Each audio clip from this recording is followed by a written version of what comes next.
Rabbi zidni ilma warzuqni fahma rabbi surah li sadri wa yassir li amri wahlul 'uqdatam min lisani yafqahu qawli amin amin ya rabbal alamin. Wa ba'du.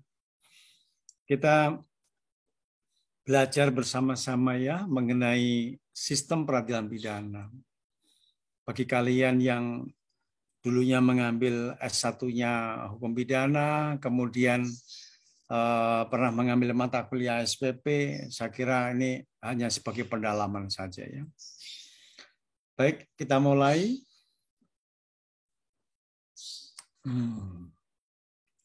Pengertian sistem peradilan pidana. Kita awali dari penjelasan tentang sistem ya. Sistem itu sebetulnya nempel di mana-mana. Sistem mobil, sistem sepeda motor, sistem bekerjanya masyarakat, ya sistem organisasi. Jadi artinya sistem itu bisa nempel di mana-mana termasuk peradilan pidana.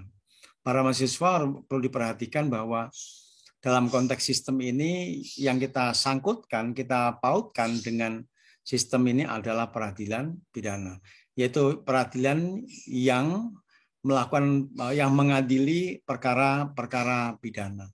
Jadi sistem peradilan pidana ini bekerja untuk proses peradilan pidana atau proses perkara pidana ya. Jadi tidak ada perkara yang bukan pidana masuk ke dalam sistem ini. Nah, kemudian apa yang dikatakan sistem? Para mahasiswa coba lihat. Sistem itu dapat diartikan sebagai model, sebagai metode, ya, sebagai bentuk. Ya, bentuk bekerjanya mesin itu bagaimana? Ya. Model bekerjanya mesin itu bagaimana? Ya. Atau dalam konteks keilmuan sering kali dikaitkan dengan namanya metode, cara. Ya. Metode itu adalah cara, yaitu kerjasama antar bagian-bagian sistem. Karena di dalam sistem itu ada unsur-unsur atau sub-sub sistem, maka yang dikatakan dalam konteks sistem sebagai metode adalah kerjasama antar bagian-bagian sistem atau sistem. Nah, bekerjanya antar bagian ini dalam rangka apa? Untuk pencapaian tujuan tertentu. Ya. Jadi kalau sistem mesin katakanlah apa, panen padi gitu. Jadi bagaimana sistem itu bekerja agar bisa memanen padi. Ya. Sekarang kan di daerah-daerah sudah ada alat yang disebut alpus. Alat itu untuk mengolah tanahnya, menanam padinya, kemudian memanen padinya, luar biasa. Jadi peran manusia akan semakin terkurangi dengan keberadaan sistem alat tadi. Ya. Kemudian para mahasiswa untuk dipahami, ya, yang kita pelajari ini adalah sistem peradilan pidana. Nah, ada pendapat, termasuk dari Prof. Badar dan Prof. Muladi. Kalau Prof. Muladi almarhum itu suka menggunakan istilah sistem peradilan pidana terpadu. Kalau Badar mengoreksinya. Kenapa harus ada kata-kata terpadu sementara ini nama lengkapnya adalah sistem? Ya, karena sebenarnya dalam sistem itu sudah selayaknya terintegrasi atau terpadu. Kenapa harus diulang lagi menggunakan integrated criminal justice system, sementara criminal justice systemnya itu sudah pasti integrated. Jadi pemahamannya itu menurut Prof. Badar agak berlebihan. Ya. Sistem itu ya harus terpadu, integrated itu juga terpadu. Jadi penggunaan kata terpadunya sampai 2 kali. Ya. Prof. Muladi almarhum mengatakan bahwa indikator suatu karakteristik ya, suatu karakter itu suatu performanya sebuah sistem itu terpadu adalah berorientasi kepada tujuan. Semua sistem yang ada dalam sistem tadi itu bersama-sama untuk mencapai tujuan yang sama. Jadi tujuannya kalau terhadap pelaku tindak pidananya itu memang sudah dinyatakan dari awal memenuhi rumusan, memenuhi bukti permulaan yang cukup misalnya begitu. itu berarti orientasinya ke semuanya itu, mulai dari unsur atau subsistem penyidikan, penuntutan, ya, kemudian pengadilan, itu orientasinya sama, yaitu untuk siapa? Untuk memidana. Itu. Kamu pakai kalung apa sih, Pi? Kok kayak pakai kalung, Pi? Oh gitu. Taruh belakang, Pi. Kamu terlalu manis kalau pakai kalung itu jadinya. Ya. Ya. Enggak tahunya bukan kalung apa? Headset. Headsetnya itu pakai kabel.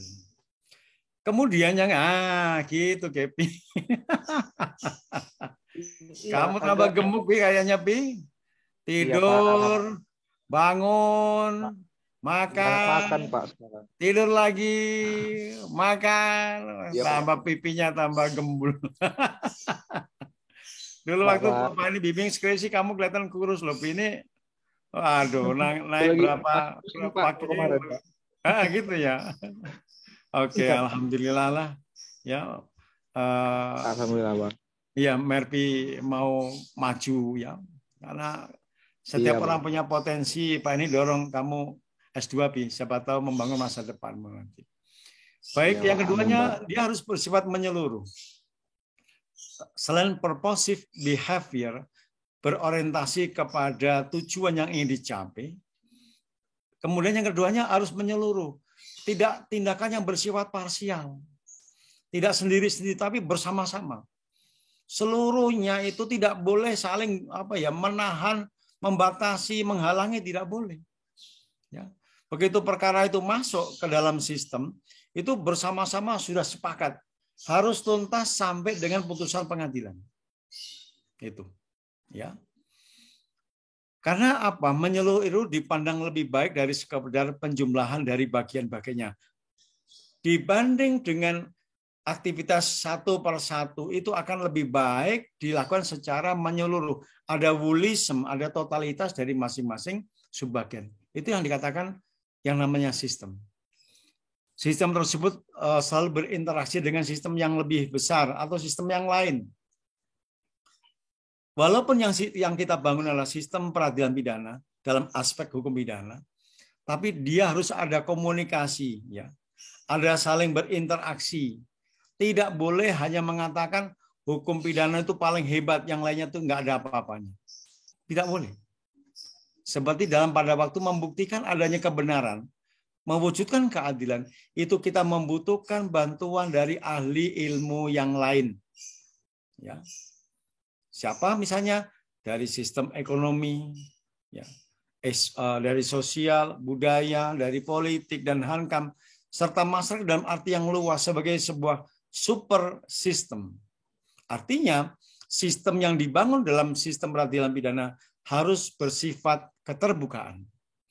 Bisa dimasuki, bisa diisi dari aspek-aspek kehidupan yang lain. Tidak hanya mengatakan semua urusan selesai oleh hukumnya. Tidak. Tapi dia harus membangun komunikasi, membangun interaksi yang cukup untuk mewujudkan orientasi keadilan dan kebenaran. Dua nilai ini menjadi tujuan dari hukum itu sendiri. Ya. Baik dia melakukan diri sendiri maupun dengan mengandalkan bantuan ilmu pendukung yang lain, itu dalam orientasi yang sama-sama. Ya. Artinya bisa mencapai tujuan bersifat menyeluruh. Ya. Kemudian ada interaksi, itu harus dilakukan secara bersama-sama. Maka dikatakan sebetulnya sistem peradilan pidana itu adalah sebuah super sistem. Tidak hanya sistem yang kecil, sistem yang sedang, tidak, tapi super sistem. Ya. Kita sangat menggunakan konsep keterbukaan sehingga semua kebutuhan kita untuk membangun, mewujudkan orientasi keadilan dan kebenaran itu terpenuhi. Ya. Kalau hakim, jaksa tidak berpikir terbuka, dia akan mengalami kekurangan di dalam penguasaan terhadap hukum pidana itu sendiri. Ini yang perlu dicatat, ya. Jadi jangan tinggalkan komunikasi interaksi dengan ilmu yang lain. Operasionalisasi bagian-bagiannya menciptakan sistem nilai tertentu. Iya. Dia bertransformasi, dia sebarkan untuk membangun adaptasi transformasi dalam satu pemikiran yang sama, yang terpadu. Penyidik juga berpikiran yang sama dengan penuntut. Sebaliknya penuntut juga punya pikiran yang sama dengan penyidik. Ya. Jadi kalau misalnya contoh, pada waktu pengajuan pra penuntutan, diberikan catatan, diberikan petunjuk oleh jaksa penuntut umum, lengkapi dengan ini, lengkapi dengan ini. Kalau tidak dilakukan oleh penyidik melengkapi mengenai perkara tersebut, yang terjadi adalah pada waktu dikirim kembali dari penyidik ke penuntut umum, akan dikembalikan lagi sampai terpenuhinya petunjuk yang telah diberikan. Ini para mahasiswa sekalian ya. Kemudian antara bagian sistem harus cocok satu sama lain, harus cocok. Kalau tidak cocok, yang bersangkutan harus diganti. Itu bahasanya seperti itu, Mas Raffi. Katakanlah yang ngeyel siapa? Penyidik. Penyidiknya kok dianggap nggak becus, ganti. Karena apa? Petunjuk yang diberikan oleh jaksa itu tidak pernah diwujudkan, dipenuhi secara cukup oleh ganti. Ya.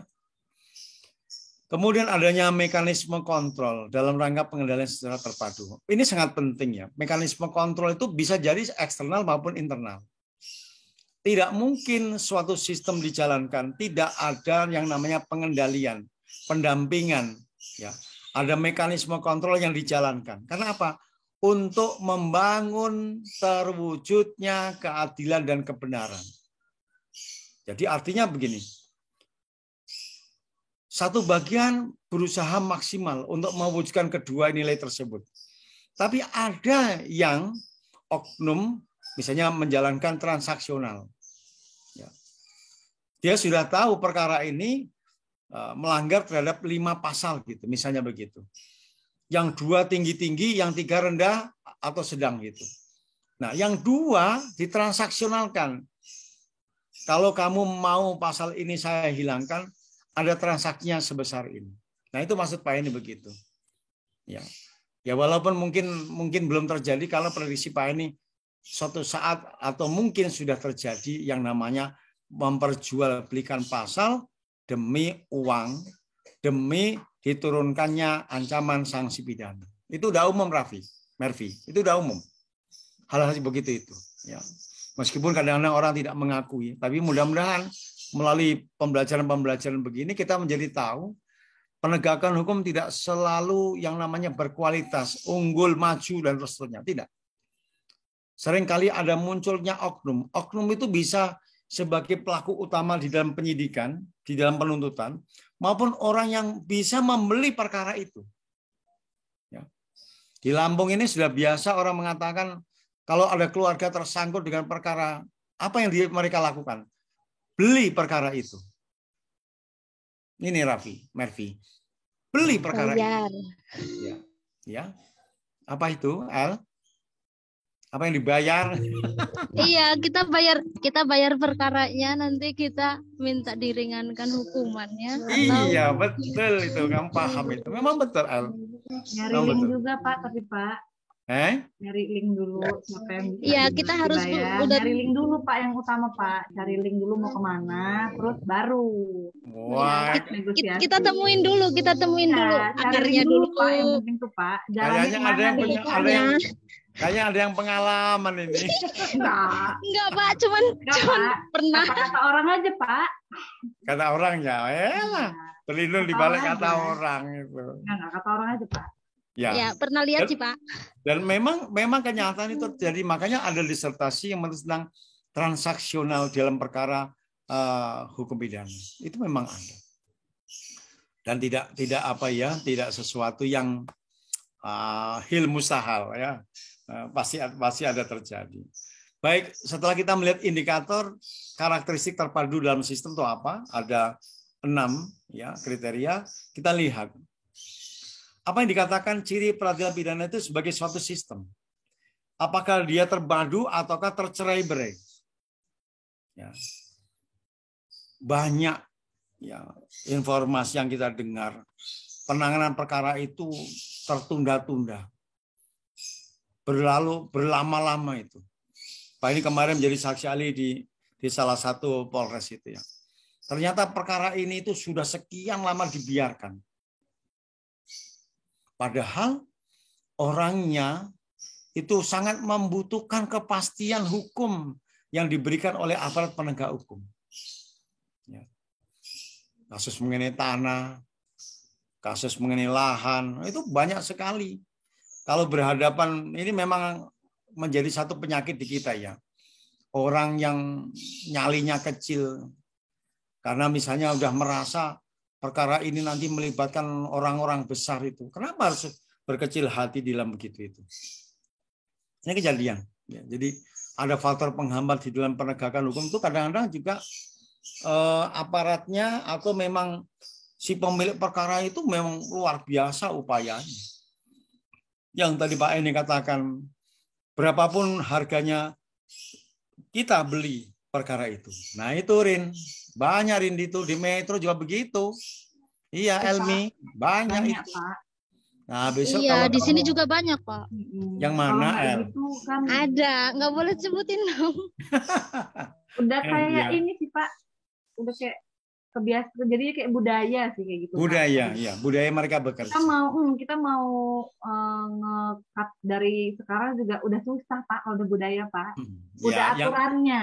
Ya, makanya melalui pendidikan di S2 ini kita menjadikan kalian menjadi agent pembaharunya kami. Amin ya, bapak-bapak calon-calon ini nih, Iya. Calon-calon lawyer nih ya. Nah itu si Mervi itu. Mervi, ini nih calon-calon lawyer ya. Kamu tuh di belakang kamu ada rumah atau apa sih, Vi? Kamu pakai apa tuh di belakang itu? Pintu Pak, di belakang Pak. Lagi di Pintu. Pak. Kirain kamu ada background mengenai perahu. Perahu di belakang itu ada perahunya gitu. Oh bukan. Di belakang pintu Pak. Iya. Belakangnya Pak. Awas nanti yang di atas tuh Mbak Rindi tuh kalau ngecas ngeliatin kamu bisa basah kamu nanti, Pi. Baik, lanjut kita berbicara mengenai ciri peradilan pidana sebagai suatu sistem. Apakah betul SPP itu? Ya, itu bersih, jujur, amanah terhadap tugas, fungsi, dan wewenang dia sebagai penegakan hukum. Kita lihat pertama. Titik berat pada koordinasi dan sinkronisasi. Ya. Antara subsistem yang satu, penyidik dengan jaksa, jaksa dengan pengadilan, ada tidak koordinasi yang terpadu? Ada sinkronisasi di antara komponen subsistem peradilan pidana itu. Nah, ini yang perlu ditegaskan sekali. Ya, kita uji, kok perkara ini malah membuat ribut antara penyidik dengan jaksa penuntut umum misalnya seperti itu. Berarti ada sesuatu. Ada sesuatu. Ada tidak transparan di antara dua lembaga. Dan itu tidak boleh. Makanya antara penyidik dengan jaksa yang ditunjuk oleh Kajari melakukan penanganan terhadap perkara itu harus ada komunikasi intensif untuk membangun apa? Kekuatan memberikan pidana kepada pelaku yang memang memiliki kesalahan dan dapat dipertanggungjawabkan atas perbuatannya. Nah, kasus coba hari ini. Mungkin sudah membacakan kasusnya Aziz Samsudin. Divonis 3,5 tahun. Padahal dia terbukti melakukan penyuapan terhadap penyidik KPK. Kalau cuma dipidana 3,5 tahun untuk apa? Sampai kita geger-gegeran ya. Sibuk semuanya dari awal sampai akhir hanya deal di posisi 3,5 tahun. Coba kalau itu bukan Aziz Samsudin, bisa jadi 15 tahun. Oh, itu loh Mas, Mbak seperti itu. Ya. Jadi 3,5 tahun belum revisi ntar Pak. Iya, nanti kan ada ya kalau remisi kan hak dia sepanjang dia berkelakuan baik pada waktu menjalani masa pidana gitu. Tapi oke lah ini 3,5 tahun. Kayaknya tidak sebanding dengan keributan yang terjadi di masyarakat. Ya, berbeda pendapatnya antara para saksi ini dengan saksi ini yang ditangani di pengadilan, nggak seimbang dengan apa ya, kalau Pak ini sih mengatakan keributan yang terjadi terhadap perkara ini. Ya mendingan dari dulu diem aja lah, nggak usah komentar, nggak usah ini, toh selesai dengan 3,5 tahun. Kecuali kalau kita ribut, kita memojokkan dia, kita memberikan beban kepada dia, kita berikan keberatan kepada dia, wajar. 8 tahun masih mendingan atau 15 tahun. Baru itu keren itu. Ya. Yang kedua, pengawasan dan pengendalian penggunaan kekuasaan oleh Komisi Peradilan Pidana. Ini penting. Ya. Aparat penegak hukum penyidikan, ya, di tahapan penuntutan, di parpotnya, semuanya memiliki kekuasaan yang luar biasa untuk membuat hitam putihnya, merah hijaunya suatu perkara. Makanya di KPK muncul yang namanya Dewan Pengawas. Untuk melakukan penyadapan harus ada izin. Untuk melakukan penyitaan harus ada izin. Untuk melakukan penggeledahan harus ada izin. Karena penggunaan upaya paksa itu memungkinkan terjadi transaksional. Iya. Masih ingat kasusnya si siapa? Pak Ketua DPR RI yang dibuat meme tiang listrik menabrak mobilnya Pak Nova Stianto gitu. Itu kan aneh itu. Siapa? Setia Novanto. Setia Novanto. Iya, Setia Novanto. Helmi itu apal dia karena dia lawyer pendampingnya itu. Terus semenjak itu muncul istilah obstruction of justice. Ya perbuatan yang menghalang-halanginya dilakukan proses hukum. Makanya muncul bahwa yang namanya peradilan pidana itu harus dilakukan pengawasan. Kalau di tempat umum ya ada ombudsman. Kalau di pengadilan adanya komisi yudisial, komisi kejaksaan, komisi kepolisian. Nah itu perlu ada pengawasan terhadap mereka karena banyak sekali kasus yang mengenai kenakalan atau bahkan pelanggaran atau tindakan korupsi yang dilakukan oleh para hakim, para jaksa atau penyidik kepolisian. Dan jangan lupa satu lagi, siapa Mbak Rindi? Siapa lagi Mervi? Siapa? Harus ada itu. Yang namanya advokat itu ya sama kelakuannya. Ya. Fedri Yunadi itu kan advokat yang nakal, yang membuat skenario mau dijebak di rumahnya, tahu-tahu pergi, nggak taunya pergi itu nabrak tiang listrik dan macam-macam itu. Ya. Setia Novanto itu la ilaha illallah. Itulah yang membuat kita itu malu ya. Bangsa ini sebenarnya dipermalukan oleh orang-orang koruptor yang sebetulnya dia nggak butuh lagi uang itu. Makan cukup, istri sudah ada, rumah sudah ada. Apa sih kehidupannya mau dicari? Iya. Apa yang dicari mereka? Ya. Semuanya sudah tercukupi. Nah karena sifat serakahnya itu nggak cukup, yang namanya gaji anggota dewan itu mungkin per bulannya lebih dari 150 juta loh itu.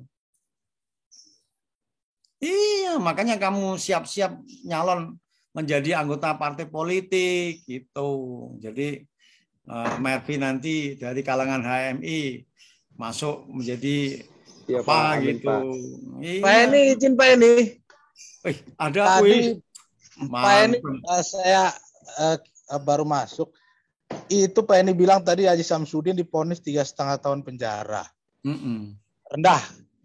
Tapi memang pasal yang didakwakan itu pasal 5 ayat 1. Untuk pasal Ancaman pidana tertinggi berapa? Ancamannya 5 tahun, Pak. Nah iya, ya 5 tahun. Jangan dikurangi. Jaksa nuntutnya 4 tahun. Ya itulah, karena tingkat kerusakan yang dilakukan oleh Aziz ini luar biasa loh Bapak. Iya. Dia ini wakil ketua DPR RI, orang yang sangat terhormat, Wong panggilannya adalah Iya. anggota dewan yang terhormat. Mestinya pidana terhadap mereka itu hakim berani boleh menambahi atas inisiatif hakim. Iya. Karena Iya. kalau cuma 3,5 tahun dapat remisi 6 bulan nanti nggak sampai, betul kata si sama Rindi tadi itu. Nggak Kena sampai pembebasan 2 bersyarat tahun. nanti. Iya, nggak sampai 2 tahun selesai pembebasan bersyarat. Iya. Iya. Ini yang memberatkan dia adalah karena dia juga dicabut hak politiknya. Nah, itu yang memberatkan. Iya. Ya, sebetulnya saya kasihan lah. Kalau pidana sudah dijalankan itu ya nggak usah ditambah-tambahin. Nggak usah ditambah-tambahin. Biar orang ini kan juga ada kalanya. Coba apa yang dilakukan Pak Aziz itu adalah menyuap ya penyidik KPK agar tidak melakukan penyidikan terhadap perkara yang dia titipkan itu. Nah, ini tentunya ya memang ya inilah Pak Ardian ya, Pak Mervi, kemudian Mbak Elmi dan yang lain-lain itu. Memang kita ini perlu akhirnya pengawasan dan pengendalian atas penggunaan kekuasaan. Termasuk sudah ada belum Pak? Kalau di komisi yudisial kan untuk hakim, komisi kejaksaan untuk jaksa. Komisi untuk advokat ini ada tidak? Iya, kita ada kode etik, Pak Eni. Ada kalau kode etik sebetulnya semuanya kode etik. Kehormatan wong penyidik itu juga enggak Pak, yang memang dia dibentuk untuk melakukan pengawasan, menerima pelaporan dari masyarakat. Ada.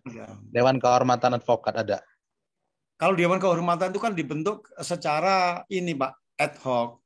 Maksud yang Pak ini sampaikan adalah ada lembaga permanen yang melakukan pengawasan dan pengendalian atas penggunaan kekuasaan. Ini memang perlu Bapak. Itulah yang namanya suatu organisasi modern itu memang harus ada pengawasan. Iya. Harus ada pengawasan. Bong suatu saat nanti Pak Rektor juga perlu diawasi kok. Pak Dekan perlu diawasi kok. Iya. Karena saya meyakini kalau nggak diawasi, cenderung orang yang sudah memiliki kekuasaan itu akan melakukan kekuasaannya itu bahkan melampaui batas menggunakan kekuasaan. Iya, cara menggunakannya itu. Oke. Yang ketiga, efektivitas sistem penanggulangan kejahatan lebih utama dari efisiensi penyelesaian perkara. Ini sebetulnya berangkat dari sebuah kritik ya. Model CCM atau model DPM yang diselenggarakan oleh Amerika. Efektivitas itu luar biasa pentingnya. Bukan efisiensi. Kalau efisiensi kan terkait dengan anggaran, terkait dengan penggunaan SDM-nya itu. Harus efektif mengenai sistem yang diterapkan dalam penanggulangan kejahatan. Ini. Misalnya contoh. Dalam kasus ini. Apakah 3,5 tahun itu efektif? Nah, ini. Tommy itu yang jago mengenai itu Tommy Soeharto, Bapak. Dia dipidana karena terlibat dalam pembunuhan Hakim Agung. Pada waktu dijatuhi putusan 10 tahun, langsung diterima. Langsung diterima.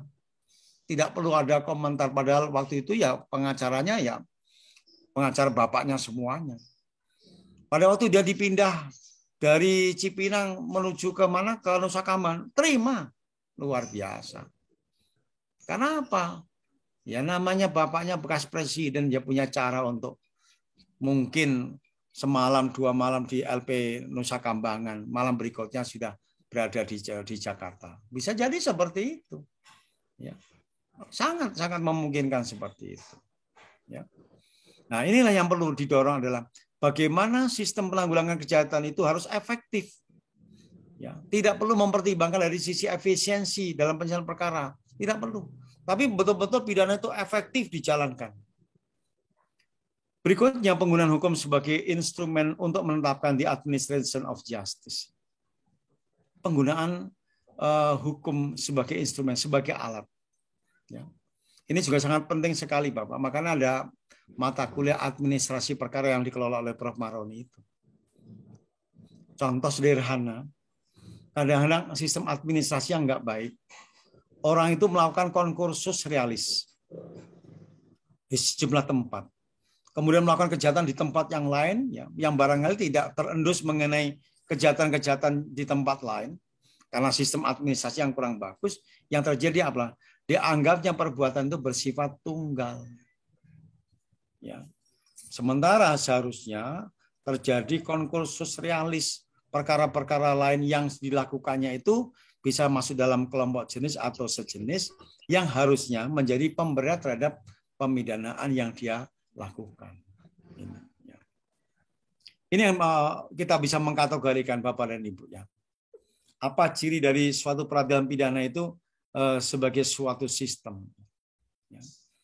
Sistem itu kan kalau dipahami bahasa yang lain adalah dia terpadu, ya. Dia berkesinambungan, dia urut, dia runtut antara subsistem, antara komponen satu dengan komponen yang lain. Tidak boleh meloncat dari penyidikan sampai di pengadilan. Tentunya harus melalui penuntutan dan seterusnya. Berikutnya kita lihat Bapak dan Ibu sekalian. Kita sampai jam berapa kita? Tidak sampai sore-sore kan?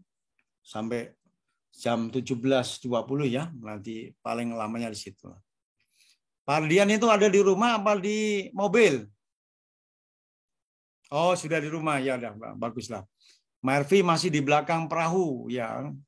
Apa ornamen kamu itu agak unik loh, Pi. Pak ini melihatnya tuh kamu tuh di pantai ini. Enggak, Pak, di rumah nih, Pak, di pantai Tegal Mas, Pi. Iya. Pantai Tegal Mas ini.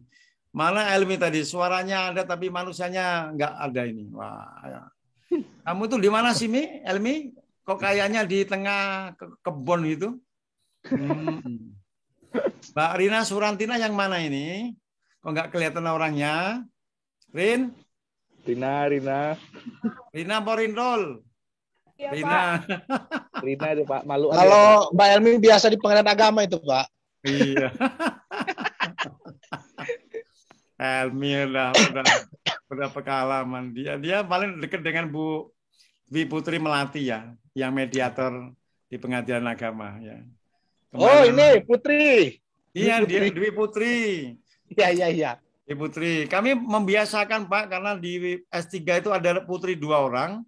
Yang untuk Mbak Putri yang mediator itu kita panggil Mbak Dwi, Pak. Biar nggak Ya, campur Pak. itu. Dwi Putri, yang satu Putri Di siapa? Sabura itu, Pak, dia kalau nggak salah. Betul. Iya, Sabura. Dia ketua program studi S2. Iya. Ya, mudah-mudahan Pak semua murid Pak ini Iya. ya yang berhubungan dengan Pak ini semuanya sukses lah. Iya. Ini Mbak Rina mana, Rin? Kayak tadi Iya, Pak. lagi sholat zuhur apa sholat asar apa maghriban ini? Maghriban. Enggak dijamak, Pak. Dari jamak tadi zuhur, asar, maghrib ini. Asar maghrib. Sampai nggak kelihatan wajahnya ya. Baik, kita lihat. Nah, apabila keterpaduan dalam bekerja, sistem itu tidak dilakukan. Misalnya, bekerja secara parsialnya lembaga kepolisian, ya, tidak mau terhubung dengan lembaga kejaksaan. Kejaksaan juga tidak mau terhubung secara intensif dengan pengadilan. Apa yang terjadi? Ada 3 kerugian yang dapat diberikan itu akan terjadi. Yang pertama, akan mengalami kesukaran dalam menilai sendiri keberhasilan atau kegagalan. Apakah berkas yang mereka susun itu sudah benar atau belum? Tidak ada yang menguji. Tapi kalau komunis yang baik, penyidikan, ya, menyerahkan berita acara untuk diperiksa oleh penuntut umum, itu pasti akan diberikan petunjuk, ya, saran-saran yang perlu dibuang atau perlu ditambahkan, itu akan ada. Dari penilaian hanya dilakukan oleh 1 instansi dengan penilaian 2 atau 3 instansi, itu cara berpandang yang berbeda. Makanya perlu gelar perkara itu karena seperti itu. Gelar perkara itu sangat penting karena apa? Akan muncul objektivitas dalam melakukan penilaian dan pengukuran terhadap perkara tersebut. Apakah layak dinaikkan menjadi penyidikan, ataukah tetap bertahan di penyelidikan, ataukah bahkan dihentikannya perkara itu. Ini penting sekali. Ya. Kalau Pak Ardian itu kan udah pengalaman ya gelar perkara. Mervi udah sering gelar perkara nggak, Pi? Pasti, ya pasti itu menghasilkan keberhasilan ya di dalam penanganan perkara itu. Keduanya, kesulitan dalam memecahkan sendiri masalah-masalah pokok. Iya. Contoh, Pak ini pernah menjadi ahli dalam peradilan pidana. Penyidik mengatakan sudah 3 kali kami melakukan jawaban perbaikan terhadap petunjuk dari JPU. 3 kali. Nah, begitu masuk ke 4, SP3 dikeluarkan. Ya. Ini perlu diperhatikan gitu.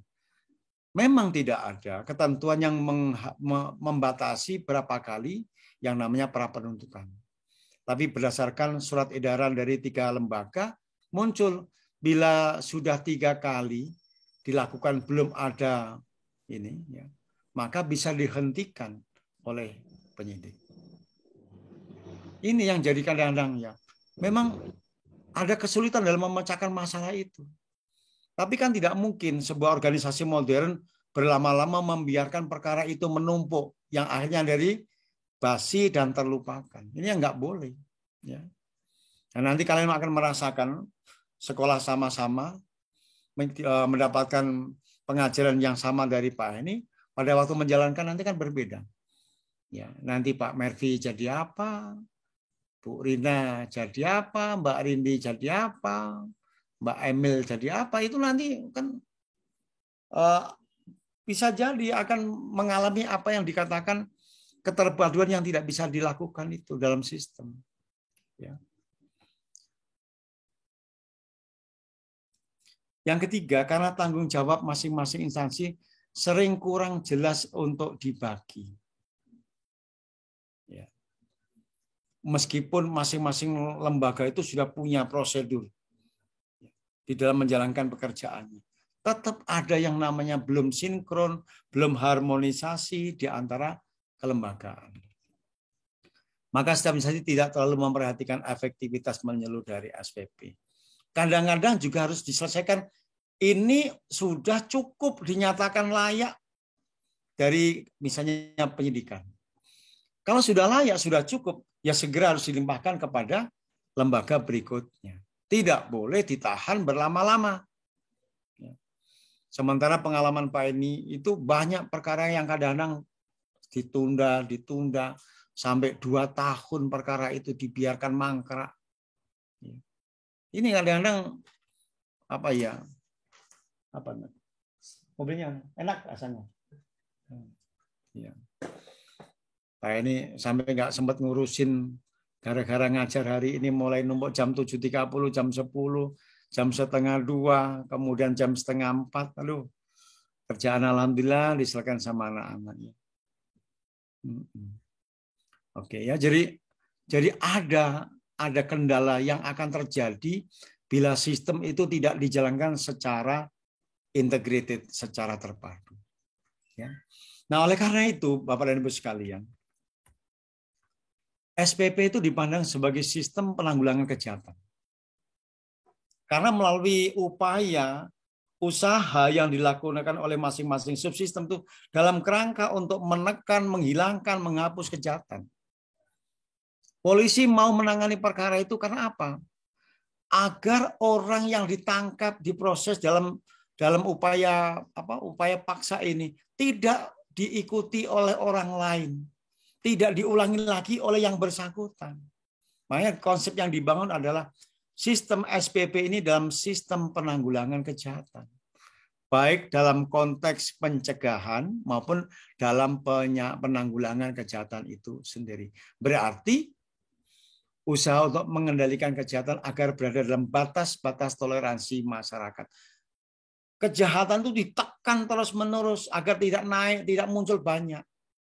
Ya, kenapa seperti kejahatan begal curanmor itu? Munculnya kan tidak setiap saat kalau dia bisa ditekan secara masif, secara sistemik, secara terstruktur. Ya. Mungkin Bandar Lampung aman, limpahannya lali ke tempatnya Mbak Rindi di Metro misalnya begitu. Iya. Akhirnya pelaku dari Lampung Timur itu mencarinya bukan lagi di Bandar Lampung. Bandar Lampung parah penegakan hukumnya misalnya begitu. polisinya suka main dador-dador, misalnya begitu. Akhirnya mereka risih, mereka takut nyalinya putus, cari yang lebih aman di pinggiran gitu. Karena kan memang perjalanan pelaku begal itu kan kalau dia sudah usia dewasa bisa kapanpun. Tapi pelaku-pelaku kejahatan begal curanmor sekarang ini kan cenderung anak-anak. Anak-anak. Ada yang kelas 2 SMP, kelas 2 SMA gitu. Jadi mereka berangkat sekolah dulu, luar biasa kan. Begal masih mikirin berangkat sekolah. Hebat kan? Berangkat sekolah, pulang, nanti kira-kira jam 12 sampai jam 1, ganti pakaian, makan, berangkat. Jalan-jalan. Ya, niatnya metik kalau ada kesempatan. Kan gitu. Muter aja kerjaan dia itu. Karena tidak ada lagi yang menggunakan pola zonalisasi. Kelompok ini nanti melakukan kejahatannya di sini tidak. Siapapun boleh keliling kota Bandar Lampung. Ada yang lengah, ada yang lalai, kuncinya tertinggal, itu yang paling disenangi. Pada waktu saya mengantarkan anak sekolah, pernah nemui orang begitu. Jadi orang tua murid itu pada mendaftarkan anaknya, masih model yang lama. Saya datang agak belakangan, tahu kok ada orang pakai kunci letter T itu. Saya udah mau masuk, balik lagi. Ya Mas, begal ya Mas. Saya cuma gitu aja gitu. Bener buru-buru, ternyata kunci letter T-nya patah gitu. Sampai patah, dia buru-burunya untuk nyabut itu kan. Mungkin tidak lurus dia ngambilnya, agak patah. Ya putus, dijatuh di motor itu. Sampai akhirnya Pak Heni ngomongin satpam, kamu ini kerjanya gimana kok sampai ada orang mau maling motor yang diparkir di sini gitu. Nah itu ya memang ya seperti itulah namanya kejahatan begal. Apalagi kejahatannya tuh orientasinya yang paling sederhana, mencari duit. Udah.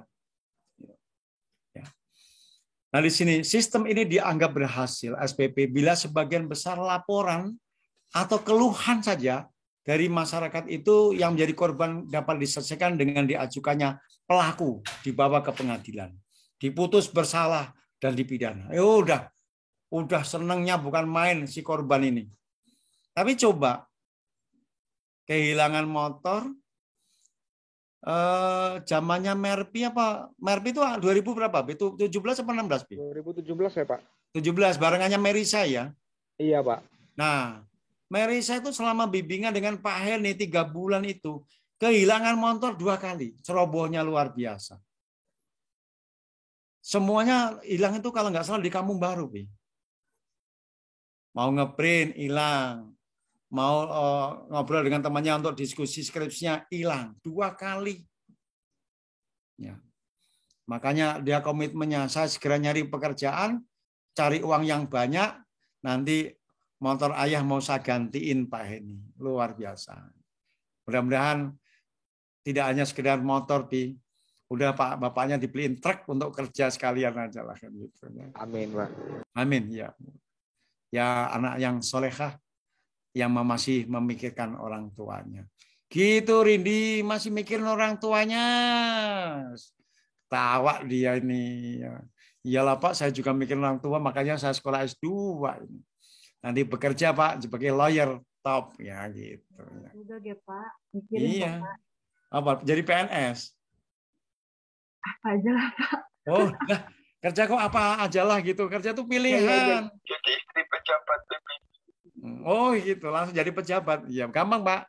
Jadi nyonya bupati atau wali kota metro kan cepet jadi ibu pejabat nanti. Amin. Oke ya, jadi korban. SPP dipandang sebagai jaringan peradilan yang menggunakan hukum pidana. Senjata utama SPP karena proses peradilan pidana adalah hukum pidana. Bahasa yang lain tuh penal. Dia menggunakan itu sebagai sarana utamanya. Baik dalam bentuk apa? Hukum pidana material dan hukum pidana formil. Maupun hukum pelaksanaan pidana. Ya. Nice. Ini senjata utamanya. di dalam hukum pidana itu. Hukum pidana itu kan kalau dipahami secara luas itu terdiri dari 3 kan. Hukum pidana material, hukum pidana formil, maupun hukum pelaksanaan pidana. 3 itu. Hukum pidana KUHP, KUHAP, dan hukum pelaksanaan pidana. Terutama pada waktu mengeksekusi perkaranya itu. Oleh karena itu, SPP dipandang memiliki dimensi fungsional garda di satu pihak, berfungsi sebagai sarana masyarakat untuk menahan dan mengendalikan kejahatan pada tingkat tertentu. Karena hukum pidana itu memiliki kekuatan, memiliki daya penakutnya yang namanya sanksi pidana, itu membuat orang ditekan jiwanya untuk tidak melakukan kejahatan, untuk tidak mengulangi kejahatan. Namanya zuang psikologis atau psikologis zuang, teori paksaan psikis. Ya, teori paksaan psikis itu. Oke. Ya, jadi ini memang dilakukan melalui hukum pidana itu. Karena dia memiliki daya penderita, daya penestapa yang luar biasa, orang menjadi takut untuk melanggar hukum pidana. Tapi bagi orang yang nekat, apapun yang terjadi, yang penting saya punya duit. Ya, banyak orang yang akhirnya tetap melakukan kejahatan atau tindak pidana hanya berorientasi untuk mendapatkan duit. Begal motor. Begal motor itu sebetulnya karena pelakunya susah. Saya belum pernah menemukan pelaku begal motor itu anaknya orang kaya atau anaknya pejabat Lampung Timur atau Lampung Tengah, Lampung Selatan, nggak ada. Ya, karena memang beda. Pilihannya kalau keluarga pejabat, keluarga ekonomi kaya itu perbuatan yang dilakukan bukan mengenai begal. Itu Pi. Jadi siapa pelaku? Mereka berasal dari orang yang susah, orang yang miskin secara struktural. Orang tuanya nggak punya modal sawah atau kebun. Orang tuanya hanya pekerja. Tidak bisa mencukupi kebutuhan ekonomi dari keluarganya. Makanya banyak anak-anak yang masih usia SMP melakukan kejahatan begal di Lampung Timur. Itu. Lampung Timur itu sasaran yang paling dekat itu Metro.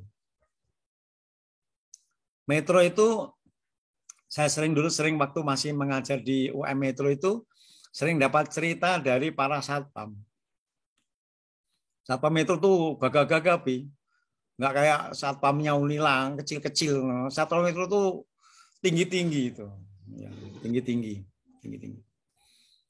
Selalu ada cerita, Pak ini kami ini mau pengamanan total ini, Pak ini. Kenapa?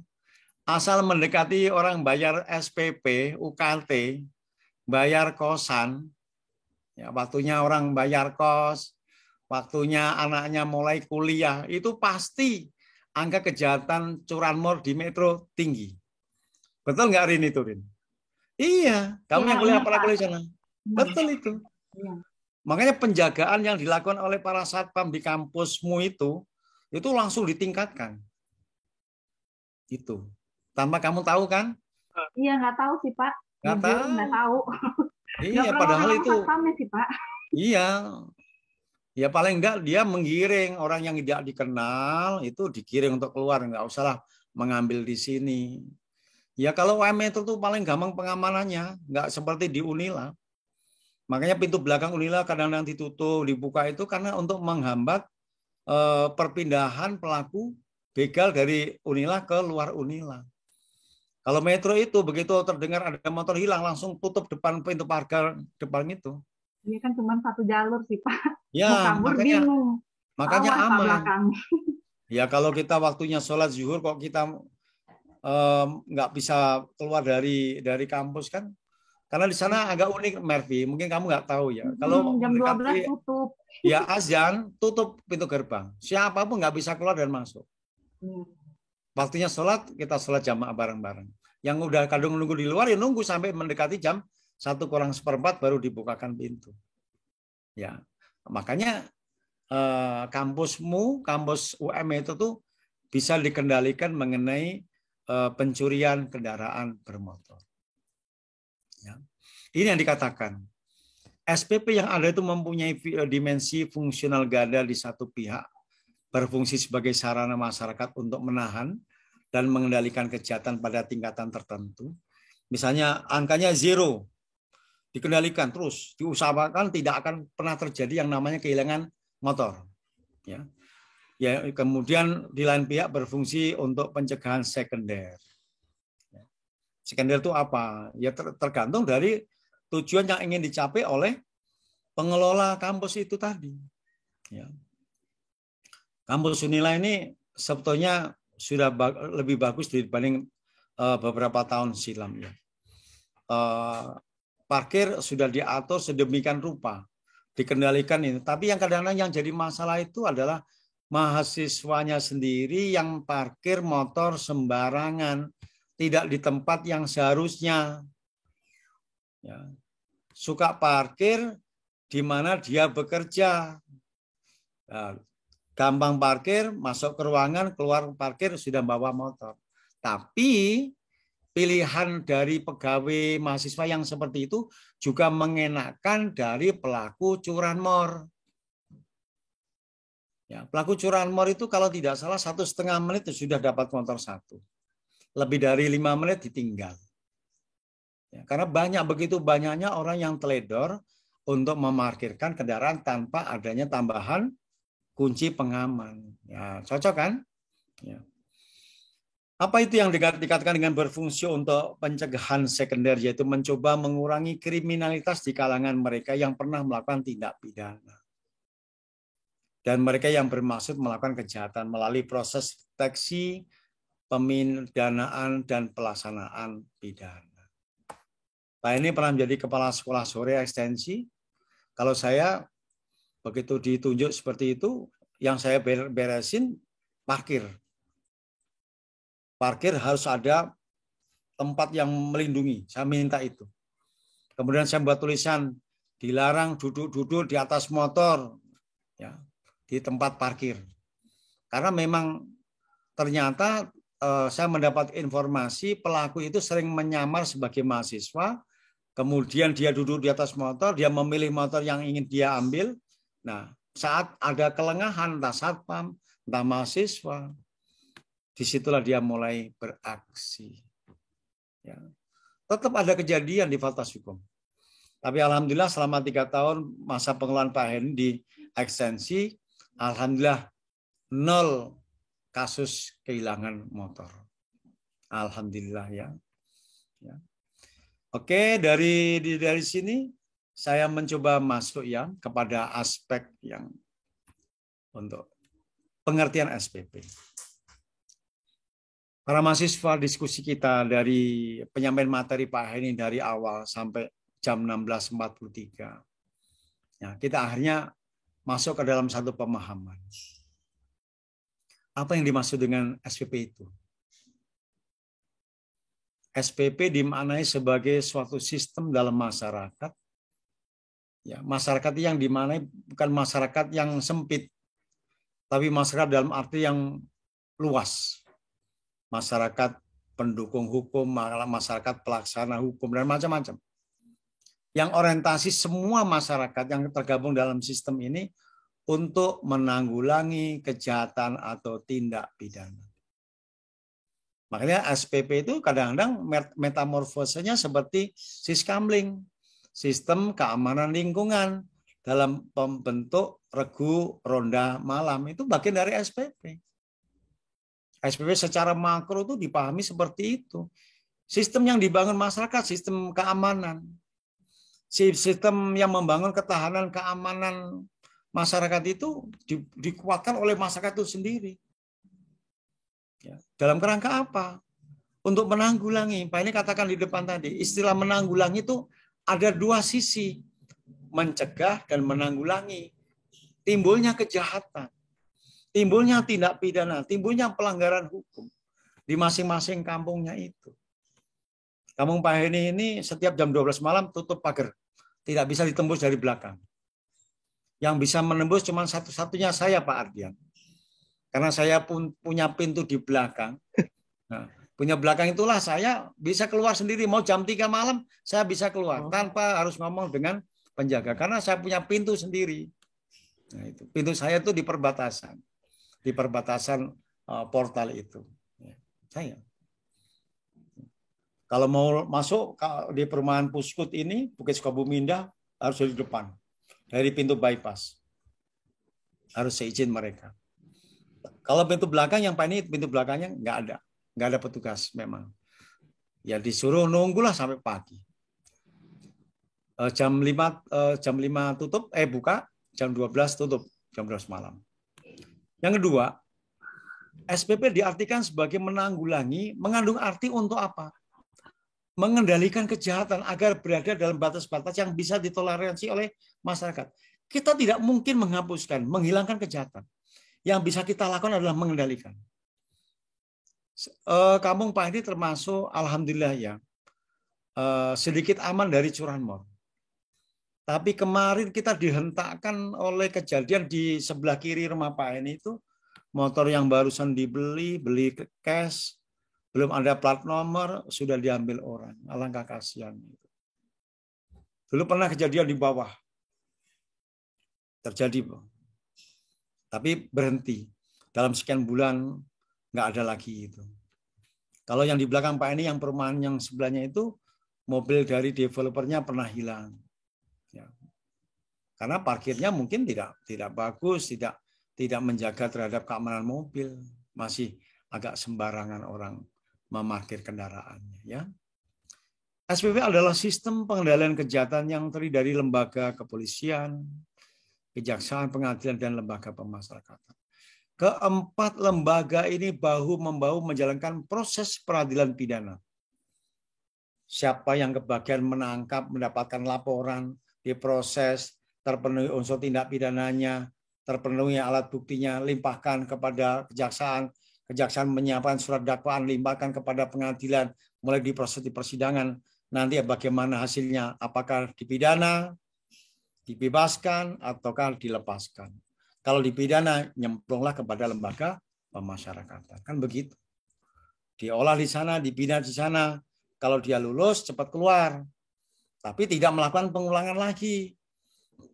Makanya kemarin pada waktu peristiwa pandemi COVID, ada pembebasan bukan sejumlah lagi, ribuan narapidana melalui proses integrasi dan asimilasi yang dipercepat.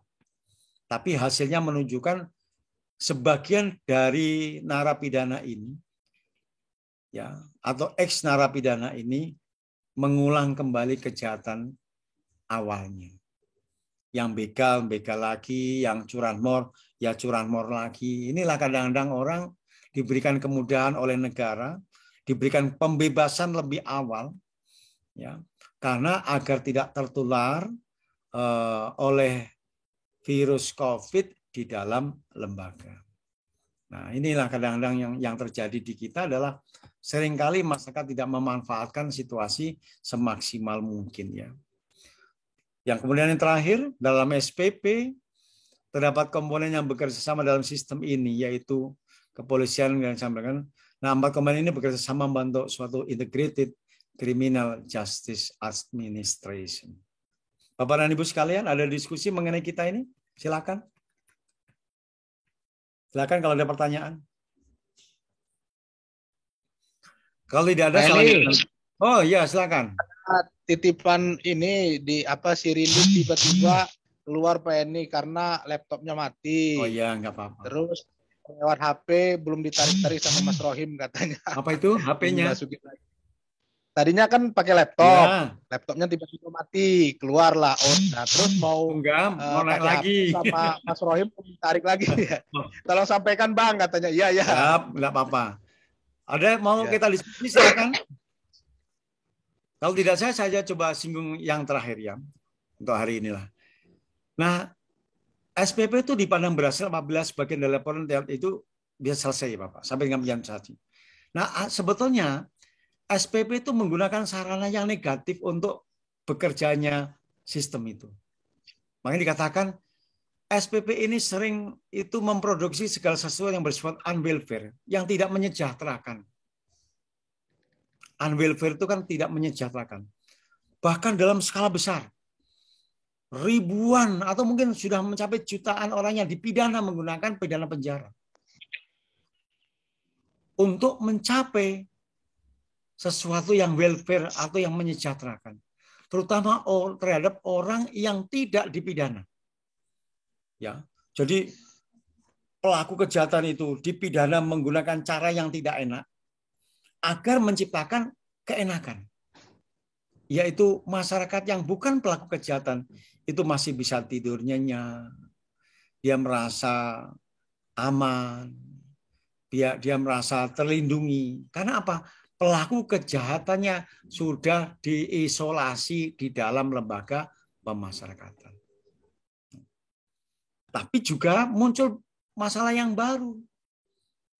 Kapasitas LP itu juga sangat terbatas. Tidak hanya menyenangkan apa yang dilakukan oleh penyidik, jaksa penuntut umum, hakim, juga perlu mempertimbangkan kami ini dipikirkan. Kalau semua pilihannya, sanksi pidana yang dipilih itu sanksi pidana penjara atau kurungan, kami akan penuh sesak. Disebutkanlah di situ overcrowded, overkapasitas. Kami itu hanya menampung 640, tapi kami ini sudah 1.115 misalnya di LP Raja Basa. 2 kali lipat.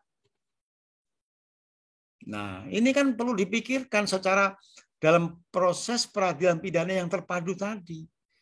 Jangan hanya urusan selesai di kepolisian, di kejaksaan, di pengadilan. Tapi membebani atau tidak menyelesaikan masalah yang ada di lembaga pemasyarakatan. Ini yang perlu dipikirkan. Makanya sebetulnya pilihan terhadap jenis sanksi pidana itu memang di dalam KUHP itu terbatas. Kita harusnya bersyukur, berharap KUHP nasional kita yang tahun 99 mau diberlakukan, itu yang ditunda sampai sekian itu mau dikemanakan lagi? Kok kayaknya pemerintah dan DPR RI itu senang menggunakan KUHP buatan Belanda.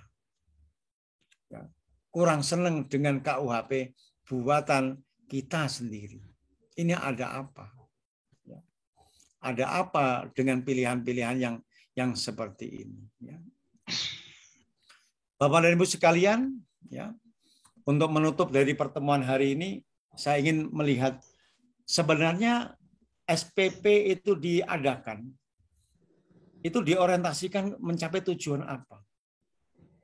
Adanya lembaga SPP itu kan pasti memiliki tujuan. Pertama, mencegah masyarakat menjadi korban kejahatan. Sangat mulia sekali ya.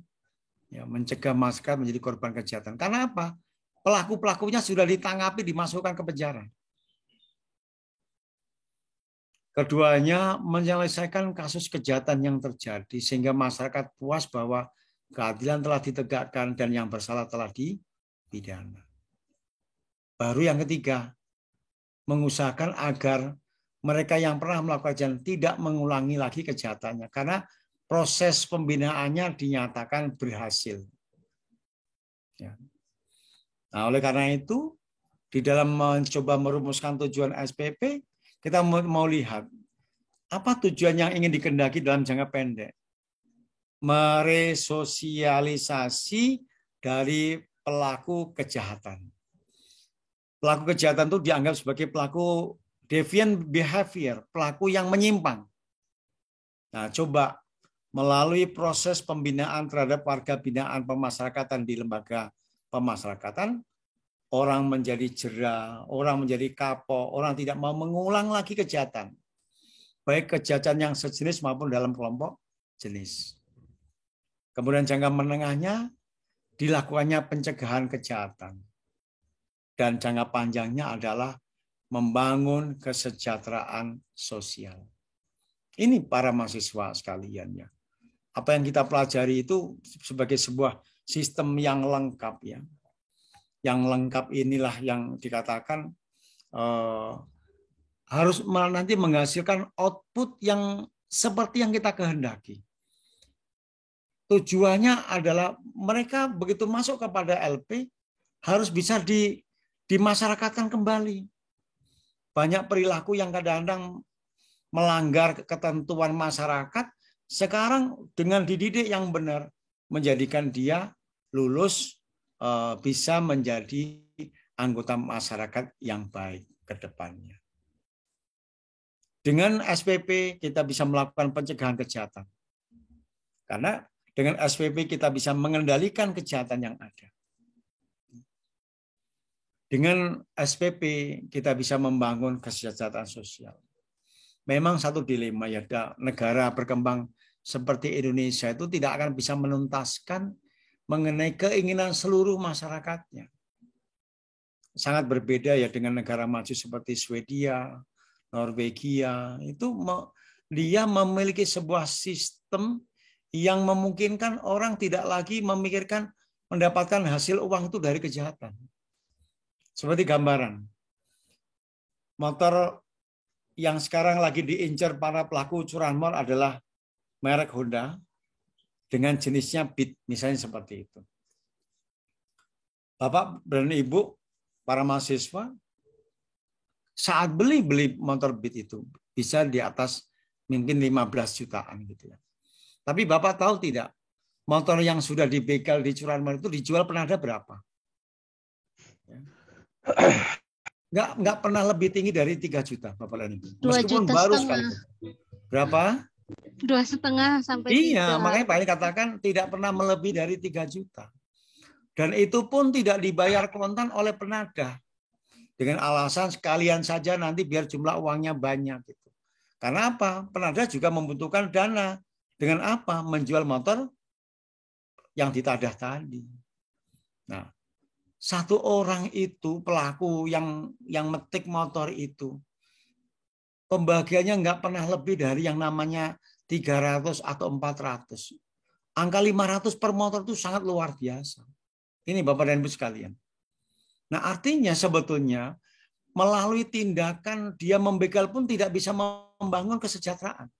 Tidak bisa. Ini yang perlu dipahami oleh kita. Mereka pun bahkan hidup dalam ketakutan. Kalau ada polisi masuk seperti zamannya Pak Kapolda yang sekarang, pelaku begal kita habisi. Pelaku pemilik senjata api rakitan kita habisi. Karena memang melakukan penegakan hukum terhadap pelaku begal curanmor itu tidak sekedar hanya memidana pelakunya. Kalau yang di sekitar itu masih hidup, misalnya contoh, dia butuh penada, dia butuh pembuat senjata tajam atau senpi rakitan senpira. Dia membutuhkan untuk mencari kesenangan setelah ada hasil main ke perempuan, nakal, main ke dangdutan, karaokean. Itu pekerjaan dia. Minuman keras, pakai narkoba, itu udah kerjaan dia. Saya berangan-angan kalau penegakan hukum yang bersifat represif boleh kepada yang bersangkutan. Tapi yang bersifat preventif, kepolisian itu harus menghabisi mereka. Terutama penada. Makanya tahun 2021 kemarin di Gedong Air itu ada penada yang, mohon maaf, saya bersyukur. Ya, karena penada ini menjadi penada yang luar biasa. Tinggal di Gedong Air, di rumah kontrakan, tapi motornya banyak di situ. Saya bersyukur polisi bisa mengetahui adanya penadah ini. Karena penadah inilah yang memberikan iming-iming agar orang itu maling motor. Nanti kalau selama ini motor, jual ke saya. Nanti saya kasih duit 2 juta sampai 3 juta. Ini Pak Ardian, ini Merti, yang merusak anak-anak kita tuh ini Pak. Masih SMP. Ya kalau tidak terjerat oleh tindakan kepolisian, masih senang Pak. Tapi kalau sudah didor dari jarak dekat terhadap kakinya, kepada lututnya, selama hidupnya dia akan cacat secara fisikly, secara permanen. Ini Bapak dan Ibu. Makanya ke depan tindakan penggunaan hukum pidana itu harus diimbangi tindakan non penalnya. Mervi kemarin penelitiannya tidak ini, tapi Alif Sohibul itu yang di penelitiannya di Menggala, pintu masuk Menggala Pak Ardian itu ada kondisi ekonomi masyarakat yang secara struktural dia mengalami kemiskinan struktural, Bapak. Anak yang mereka, anak didik mereka itu, Pak, itu tidak memiliki banyak pilihan mengenai pekerjaan. Akhirnya ada yang tertarik untuk menjadi atau belajar menjadi pelaku curanmor. Maka dalam penelitian non penal harusnya menjadi tanggung jawab tidak hanya kepada kepolisian, tetapi juga pada aparat pemerintah daerah untuk membuat program kerja, menjalankan program kerja, terutama yang terkait dengan pemberdayaan ekonomi kerakyatan. Kasih modal kepada orang tuanya bisa menyusun program kerja, apa yang mau dilakukan, membuat keripik singkong, keripik pisang, membuat beternak ayam atau apapun itu. Agar apa?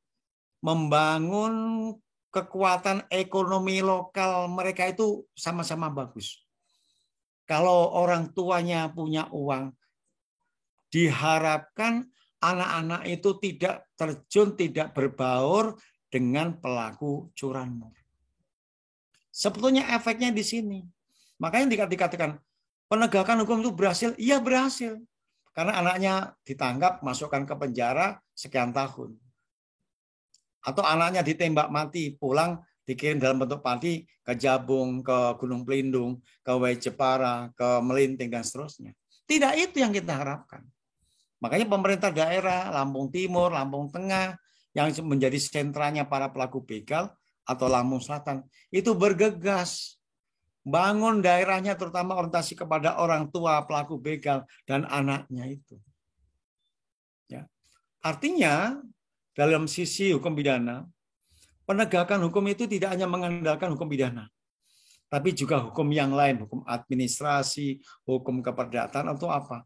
Bersama-sama untuk membangun pemberdayaan ekonomi masyarakat kita. Harapannya adalah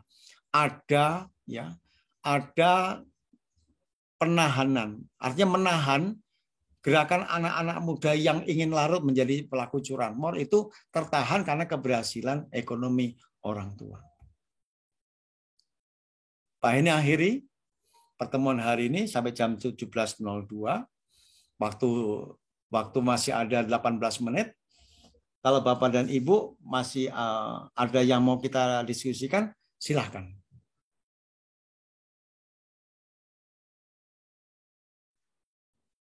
Ada? Kalau tidak ada, gampang itu penyelesaiannya, Mervi. Kita akhiri dengan berdoa kan gitu. Mudah-mudahan kuliah sore ini memiliki manfaat kepada kalian, ya. Menginspirasi kalian. Kalau sudah semester ini semester 3 ya, Pi? 2, Pak. Oh, 2. Baru 2. Ya nggak ada salahnya lah. Sudah mulai gotak, gatok, matok, nyusun judul essay. Iya. Insyaallah. Ya, ayo Pak Ardian, agak diburu biar nanti seperti Pak Aryansa kemarin. Pak Aryansa itu bimbingan saya yang tercepat Pak di angkatan dia. Aryansa si pengacara itu loh, banyak Pak pengacara itu. Iya. Ya. Ini malahan saya dorong untuk segera membuat jurnal internasional. Syukur-syukur nanti bisa jadi pengacara yang sekolah S3 kan Ahmad Handoko sudah. Ya, Jainuddin Hasan. Jainuddin Hasan itu ini Pak, sekarang nggak lagi penyidik tuh Pak? Enggak, dia sudah mundurkan diri dari KPK, sudah jadi dosen FHUBL. UBL, dia sekarang menjadi pengacara. Ya, pengacara. Oh gitu. Ada lagi yang di Umitra itu Pak, siapa yang saya lupa itu yang bapaknya agak kecil itu Pak. Itu juga pengacara juga. Baguslah sekarang. Ada Pak Jainuddin Hasan, ada si beliau ini, kemudian ada orang-orang lain. Saya dorong untuk pengacara. Ya kalau jaksa kan sudah ada kelas sendiri, Pak. Iya, Hakim iya. sudah ada kelas sendiri. Sebentar lagi nanti dari Polda juga memiliki kelas sendiri, kabarnya seperti itu. Nah, yang belum masuk ke kelas umum. Iya. Untuk apa ya? Kalau pengacaranya doktor kan keren. Berarti ilmunya tambah mantap kan gitu. Ya, Bapak dan Ibu sekalian. Tambah praktek juga, Pak. Insya Allah. Kalau prakteknya kurang, ini juga karena memang saya pengalaman ada yang ya apa namanya, ya saya nggak tahu lah ya. Ada juga rekan kemarin itu dia udah S2 gitu. Giliran saya ajak ada perkara itu sampai di kepolisian, waktu itu dia nanya, Bang ini sidangnya kapan? Dia kata dia, loh ini masih penyidikan, saya bilang. Nah, itulah. Karena aduh. Namanya baru keluar dari kancah kan candra di muka bisa jadi seperti itu, Pak. Adian ya. Kurang mau baca buku, Pak. Iyalah, inilah. Kadang-kadang belum tentu S2 itu di dalam praktek hukumnya mampu, Bapak. Masih banyak kendala yang ya sebenarnya karena memang dari dirinya yang kurang belajar dalam dunia praktek itu. Kalau kampus itu ya menjembatani, makanya ya kalau coba bicaranya dengan Muhammad Merpin, Helmi Khaliyang, pasti paham betul. Kalau anak-anak saya itu pasti paham itu, Pak. Siap luar dalam itu. Baik Bapak dan Ibu sekalian, terima kasih atas perhatiannya. Mudah-mudahan jadi barokah kita semuanya. Pengajaran seperti ini. Baik. Saya akhiri, wabillahi taufiq wal hidayah. Assalamualaikum warahmatullahi wabarakatuh. Waalaikumsalam warahmatullahi wabarakatuh. Baik. Ya, terima kasih, Pak. Ya, sama-sama ya. Bapak dan Ibu, saya memiliki buku mengenai sistem peradilan pidana. Kalau ada yang tertarik untuk membeli buku, langsung berhubungan dengan saya ya. Bukunya mengenai bunga rampe hukum pidana dan penegakan hukum pidana. Ini yang nanti menjadi bahan kuliah kita semuanya. Kalau saya berandai-andai Bapak memiliki buku ini dengan membaca terlebih dahulu, tentunya lebih cepat untuk penguasaan terhadap ilmunya ya. Komunikasi dengan Pak Eni, bukunya ini cukup tebal Bapak, cukup tebal. Ini berisi gabungan antara SPP dan politik hukum pidana. Mudah-mudahan dengan memiliki buku ini menginspirasi Bapak dan Ibu untuk menyusun judul, kemudian melakukan penelitian tesisnya. Saya kira demikian Bapak dan Ibu ya. Iya Pak. Monggo, Pak ini izin untuk meninggalkan ruangan ya Bapak. Ya Pak. Masih ada kuliah lagi.